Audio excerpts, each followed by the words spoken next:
Hello everybody, this is Desmond from Desmond Ascension. And yeah, this will be like my first big video on this game. So soon enough I'm going to be going into more important stuff such as like how to level, easy ways to do things, guides, stuff like that, and also getting prepared for dungeons. But one of the big things I want to talk about today is a more high-end thing, which obviously, I'm not completely finished leveling my character and stuff like that, and I have a lot of junk in my inventory right now. But today I want to talk about an easy way to farm Bloodforged gear. Now, let me go over quickly what Bloodforged gear is for those that don't know. Bloodforged gear is essentially PvP gear. So in Ascension there is gear that gives you PvE power and PvP power, and both of those basically give you bonus stats in each of the they give you bonus stats to your damage and stuff like that in each mode of the game. So in this one, you get better when you're fighting players in the open world and when you are in PvP playlists. When you are in the open world, just fighting mobs, you want PvE power. Now, that seems all well and good, but one of the big things about Bloodforged gear is, well, one of the three big things. One, it is not soulbound. Almost all of these items in their normal variants are soulbound, meaning that you cannot trade them between characters and you cannot use them, um, or you cannot sell them on the auction house, which means that they sell for a lot more. As you can see, most of my items are soulbound. Yes, I know I don't have a back, and there's a bunch of ones like this. This character doesn't have too many Bloodforged because I'm, well, running off of a standard build, but for example, Ring of the Silver Hand, which gives me stamina int, and it gives me a bunch of decent stats for my character. I would not be able to trade this to somebody else once I get a better piece of gear. Same thing for Ingenuity's Hand, so on and so forth. So, big thing is that these make you a lot of money, and they can also be very, very good if you are just out in the world or if you are missing a specific piece in which every stat aside from the PvP side you have everything good for. Now, if you're going for PvE, I don't recommend doing this. I would say to gear up completely, because you're then going to have a lot of issues when you go into dungeons because you don't have the proper PvP power, or sorry, PvE power, that whole system. So, don't use this to completely gear up, but for examples like this, these are pieces of gear in which I'm using them because I do not have the equivalent, and they have really good bonus stats on them. Great example being Band of Ingenuity is one of the best in the game, until you get to higher levels. In this case, like some heroic gear and stuff like that, and that's because it's critical strike, spell power, and resilience, and it's just pretty good. Scarab of the Infinite Cycle is another big one because you get bonus spell power, you get bonus resilience, you get, and then you get an ability that makes it so where your haste is increased by a huge amount with a chance on hit. And so, as you can see, there's a lot of mishmash. Yes, I know I'm using a terrible wand. I haven't gotten a better one. So, why do I want to talk about how to farm it? Well, because obviously a lot of money and all that.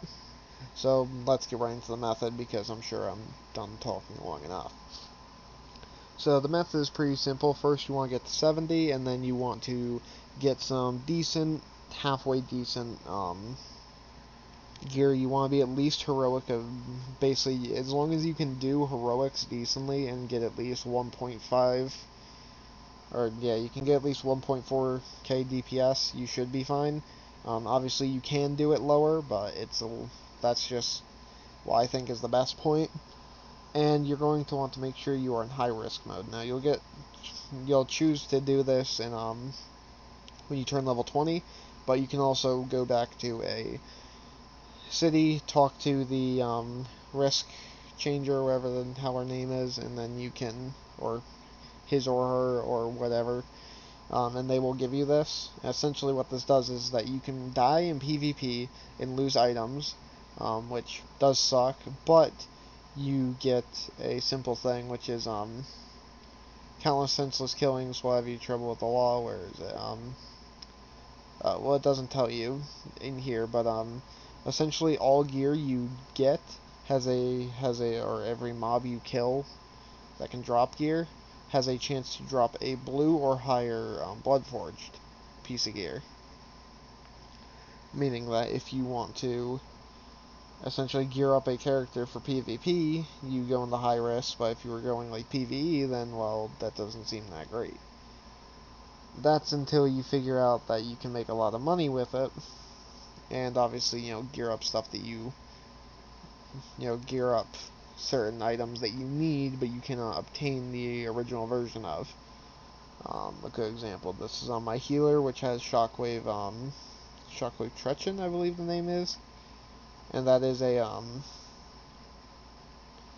a huge healing item for those that don't know, because it's a huge amount of spell power, and it has critical strike and a bunch of other stuff.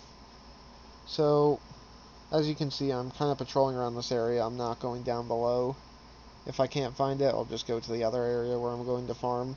But essentially what you want to do is once you're 70, once you have some of that gear, you want to farm around here, looking for a guy called Crippler. He can also spawn down below, and you want to kill him. There's somebody on these roads you can kill, and there's another person around the around some of the bird people villages you can kill. And each of these are elites. They're rare mobs, and they can drop you they guaranteeingly drop you a blue, but they can also drop Bloodforged gear, and this is what's important. These guys can drop anywhere between 2, or sometimes they even seem 1 is the lowest I've possibly seen. They drop between 1 to 7 pieces of Bloodforged gear per kill. Now, mind you, some of these can be heroic difficulty dungeon stuff, thanks to your whatever treasure hunter you're at, which means that your chance of spawning stuff in the world goes up to that item level. As you can see, my AM level is nowhere near close to that, but still. And essentially what you're trying to do is just get as many rare elite kills as you can. And now a lot of people do this in leveling too, and it's also a good thing because they have, A, they give a ton of XP, and B, they, if you are in high risk mode, they can also, I think it's like up until like 45, they drop just base gear as bonuses.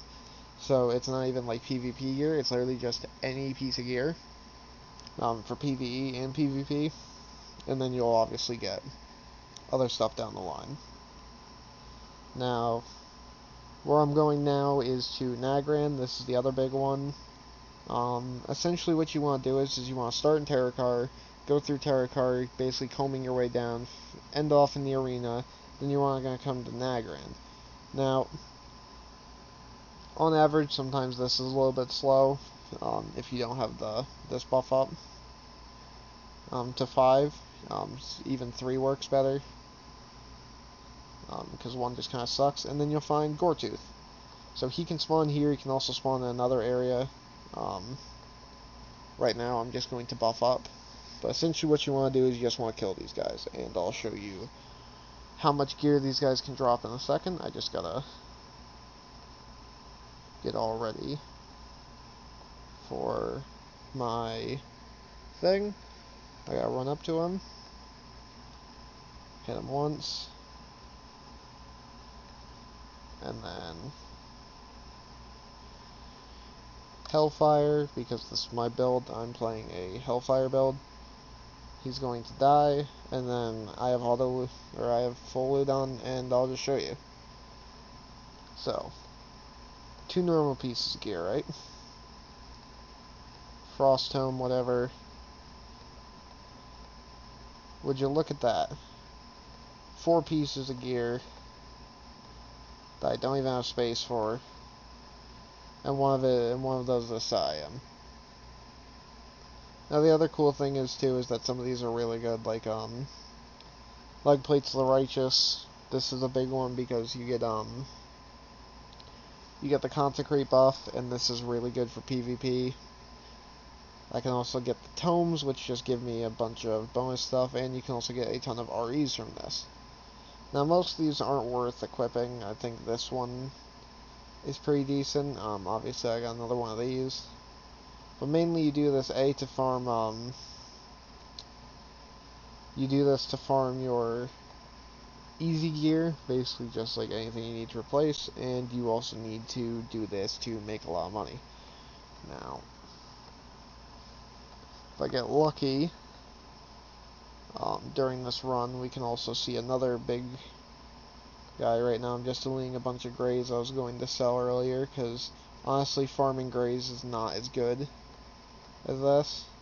But what you want to do is you want to run around this side till you're near, yeah, to where you're going. This way, essentially, because then you will find Brogaz. Now, he's the annoying one of the of the three you fight here. Because he does a lot of damage. The good news is that if you do it right, you'll kill him way before he kills you.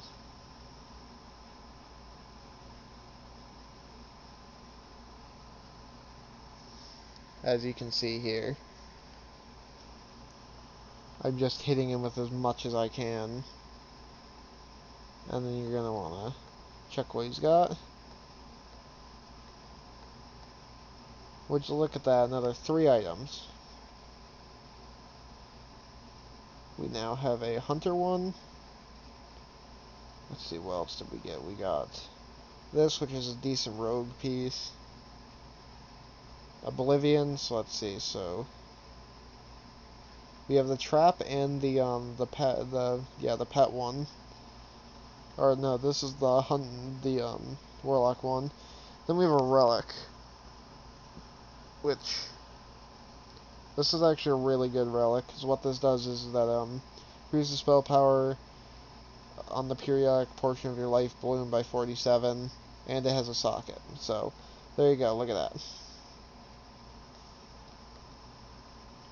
So, and for the rest of these I'll show you. I might not show you Zangarmarsh because Zangarmarsh takes a lot of time to run through. This one is fairly simple up until this point, because all you gotta do is you run through there, you kill those two.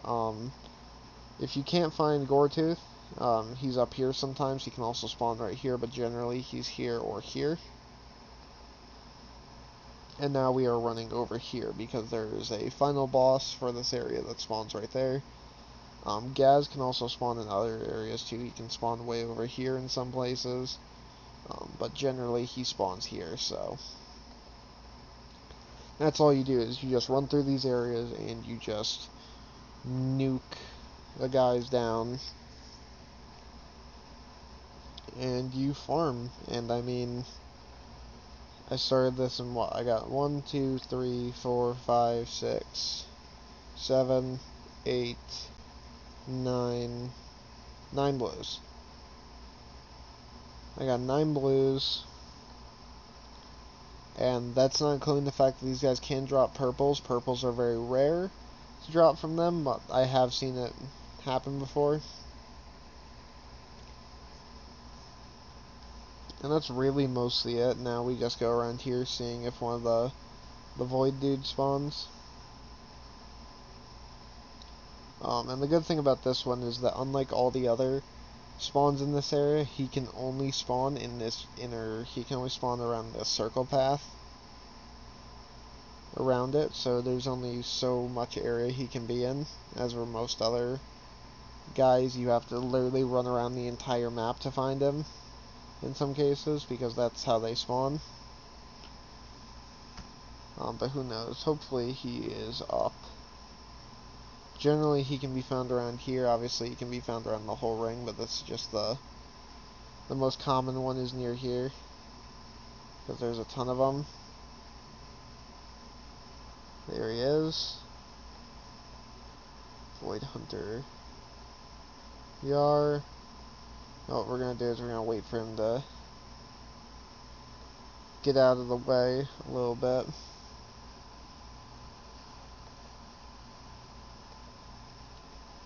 Going to let my Void Walker and me heal. We're going to hit him. We're going to deploy. hit, hit, and then just hellfire him. And as you can see, we just melt him. And now let's go look at what goodies we got. Another 3 items. Let's see, anything good on them? Polearm's not bad. It's actually not even a bad, it's an okay leveling piece. That is... Just want to kill it then. Start 900 health. That's not a bad one. I'm pretty sure that'd be decent for a, like a rogue. Thought there was one more, but... No, 1, 2, 3, okay. So I guess we'll head over to Zangar, because Zangar... we want to head to the left, because where we're going is here. And yes, I know my mount is not huge yet, or my mount is only the 2nd level. That's because they make you spend a shit ton of money to level up, to get better riding skill.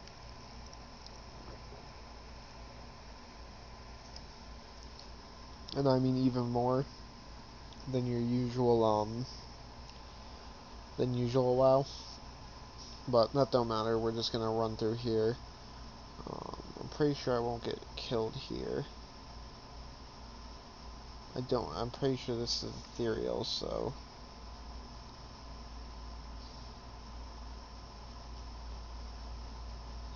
we'll go this way's fast. Yeah, essentially what you want to do is you want to head over to Zangarmarsh, because the fastest way to farm Zangarmarsh happens by basically going up from this side of Nagrand, and then going basically round to the right, and then curving back in a circle. Sort of like how this one you curve up like this one you curve round like this, and it kind of just goes in a circle. Now, I don't remember what the exact spawns are for them, like their spawn timer. I believe it's like a couple, it can be like an hour or 2, but I mean, considering the fact that within 3 dudes I've gotten like 7 pieces of gear. Well, not even, I've gotten close to 10 pieces of gear. That just shows the efficiency of this, is that yes, you have to do a bit of running around, yes, you're not constantly in combat, but at the same time you're making a ton of money because of the auction house, because a lot of these items sell for a lot. Like Scarab, I believe I've seen people sell for close to 30 to 50 gold a pop, sometimes even more. Coral Band is like 70 gold in some places. Obviously the 70 ones are better. This one I don't remember being that much. I know it's a hunter one, so it's probably not going to be that much. What was it? This polearm would definitely see a lot. This is definitely like a really good tanking one. And you want anything 70. Any 70 set as well is going to probably sell for a lot. I've seen any of the set items sell for close to 100 gold a top, depending. So now what we're going to do is we're going to check right around here, because there's a guy that can spawn here. Then we're going to run up here, around here, and then around here. And that's because we need to get a specific group of people. There's also another farm that spawns around here that you're seeing the start of. I'm actually going to pass by it right now. This is the fungus farm, as you can call it, and basically what that does is just run up on them, you kill them all, and you collect the gear, because giants drop a bunch of greys, and the greys sell for 1 gold a piece, so you just basically stack everything, you get all the motes of life, you craft those into something, and then and sell those on the auction house. For the rest of it, you literally just farm. You just farm kills until you get a bunch of greys, sell them all, and then whoop de do. And that's this spot right here. The Quag Ridge. What I'm trying to head for is to see if there is a bog lurker up. Because the bog lurker is one of the rarer elites to find. Generally, I don't find him at all. Every once in a while I do. But he spawns in very weird places, so. Plus he also has this spot taken up by another elite that you can't even kill, by the way. That's one of the biggest troll elites in the game. And no, he's not spawning here. Yeah, if you guys can see right here, the arboreal gulper, you literally, it's a pet from WoW retail, and you literally can't fight him here. He's just a 70 elite that just walks around. Now, for a lot of you guys who may not understand why I'm talking about these places, you're like, oh, well, why not do Netherstorm? Why not do, you know, Shadowmoon Valley? Issue with, and you can also do Bladedge Mountains, but I don't tend to do that because it's kind of rare, but you can do it. It doesn't do too badly either. The issue with Shadowmoon, all these guys basically require a party until you are in raid gear. That is the issue, is that each zone, essentially, like, you can do Zangar and Hellfire with only basically just standard dungeon gear. The other two, Terokkar and Nagrand, and Bladedge, you want to do with somewhat heroic gear, and with this, with Netherstorm and that, you want to do it with raid or mythic gear.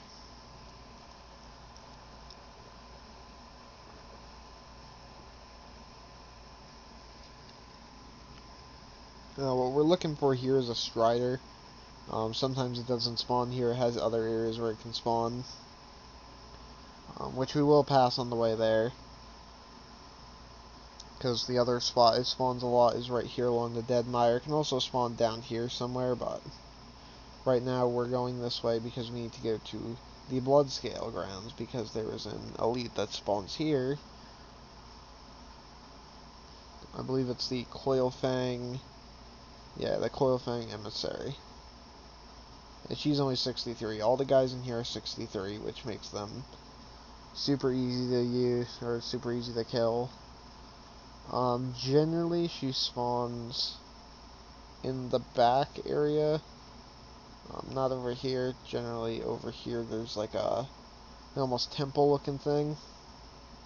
Right back there. She can spawn back there. That's her most common spot.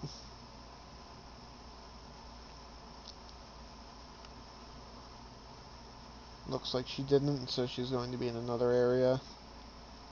Which sucks for us, because I'm not getting to show you the most efficient Zangar farm, but it is what it is. So now we're just going to keep going along the route, and yeah, that defense rider, we're looking for a white one of these. Now there is another one in Zangarmarsh that you cannot see for a little bit. You have to find it in another area, and I'll talk about that in a bit.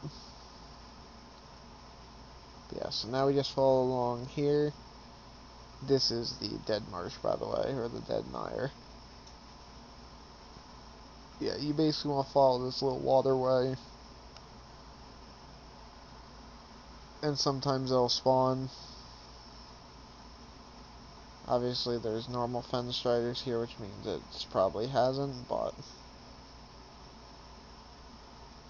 who knows, there is a chance, since it can spawn technically anywhere in here. Another one, another one.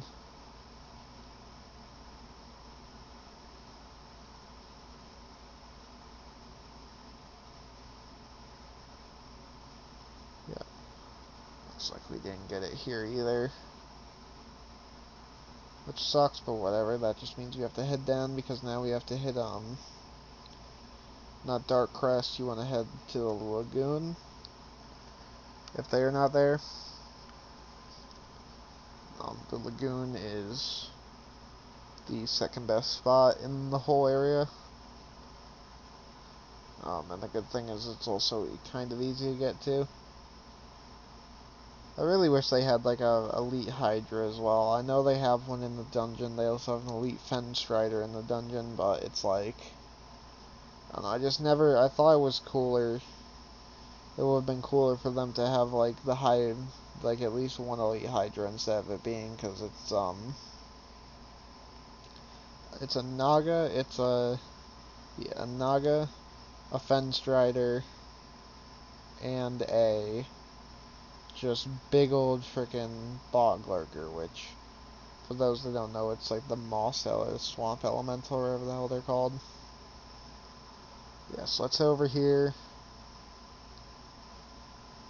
See if we can find ourselves a coil scale, or a, coil emissary. Like I said, it usually spawns around by these temples. That she can spawn in other places. You also want to look out for a Fen Strider.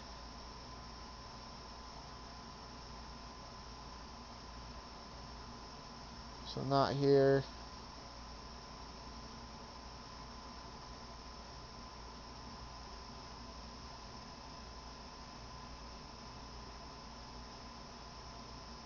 So the only places left right now are this area, which you don't go to, and then Dark Crest Shore, so we're going to head over there.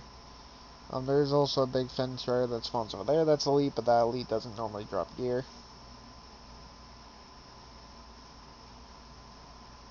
So I'm assuming Terokkar just didn't spawn, which can happen.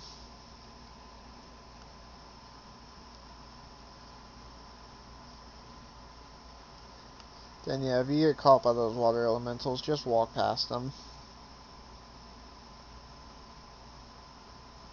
They really can't do anything to you. I believe Terokkar can also spawn in here, but I'm not sure. Some of these spawns are wacky, so...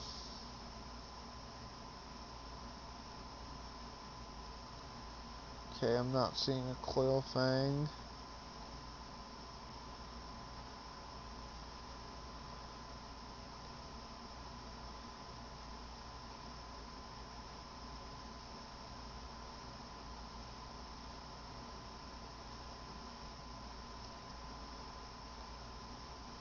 Oh, there's no Coil Fang over there.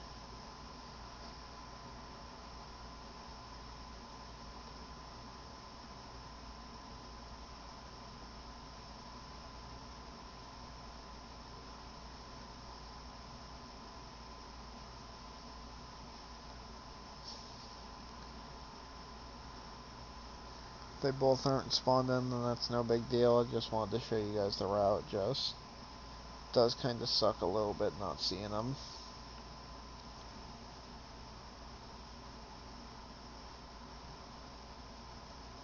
So yeah, so it looks like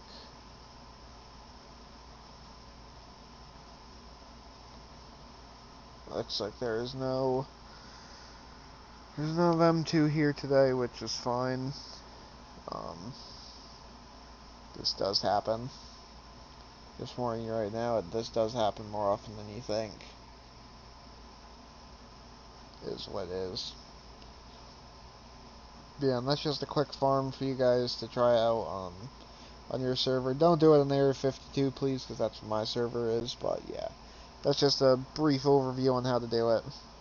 It's super simple, makes you a lot of money, and it allows you to gear yourself up. If you're a PvP player, if you're a PvE player, then you can just use it to fix up some gear slots you don't have, or make a lot of money.